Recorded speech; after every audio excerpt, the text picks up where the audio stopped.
السلام علیکم ورحمۃ اللہ وبرکاتہ۔ کیسے ہیں ساتھیوں آپ لوگ؟ الحمدللہ آج لے کر حاضر ہوئے ہیں ایک محاورہ، ایک کہانی۔ تو اس میں ہمارا محاورہ ہے دودھ کا دودھ، پانی کا پانی۔ تو آئیے شروع کرتے ہیں۔ اعوذ باللہ من الشیطان الرجیم، بسم اللہ الرحمن الرحیم۔ رب اشرح لی صدری ویسر لی امری واحلل عقدۃ من لسانی یفقہوا قولی ربی زدنی علما۔ کسی زمانے میں ایک گوالا اپنی اکلوتی بھینس لے کر گاؤں سے دولت کمانے شہر چلا گیا اور دودھ میں پانی ملا کر بیچنا شروع کر دیا۔ ملاوٹ والا دودھ بیچ کر جب اس کے پاس بہت سی سونے کی اشرفیاں جمع ہو گئیں تو اسے اپنے گاؤں کی یاد ستانے لگی۔ اس نے سوچا گاؤں جا کر بچوں سے ملاقات بھی کر لے گا اور اشرفیاں بھی گھر میں کسی محفوظ جگہ چھپا دے گا۔ اس دور میں سفر آسان نہ تھا، لمبے لمبے فاصلے پیدل ہی طے کرنا پڑتے۔ گوالے نے ابھی آدھا راستہ ہی طے کیا تھا کہ اسے نیند آ گئی۔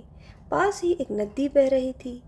اس نے اشرفیوں کا تھیلا اپنے سر کے نیچے رکھا اور ندی کنارے بے خبر سو گیا۔ ندی کنارے درختوں پر شرارتی بندروں کا بسیرا تھا۔ ان میں سے ایک بندر کی نظر اتفاق سے سوئے ہوئے گوالے کے تھیلے پر پڑ گئی۔ اسے شرارت سوجھی، وہ چپکے سے تھیلا اٹھا کر درخت پر چڑھ گیا۔ گوالے کی آنکھ کھلی تو اپنی جمع پونجی بندروں کے ہاتھ میں دیکھ کر گھبرا گیا۔ ہزار ہیلے بہانوں کے باوجود بندروں نے تھیلا واپس نہ کیا۔ ایک بندر کے دل میں جانے کیا سمائی، اس نے تھیلا کھول کر اشرفیاں گوالے کی طرف پھینکنا شروع کر دیں۔ اب اسے انصاف کہہ لیں یا اتفاق کہ ایک اشرفی گوالے کے پاس گرتی تو دوسری ندی میں۔ گوالا کچھ دیر تو یہ سب دیکھتا رہا، پھر اپنے آگے گری اشرفیاں اٹھانے لگا۔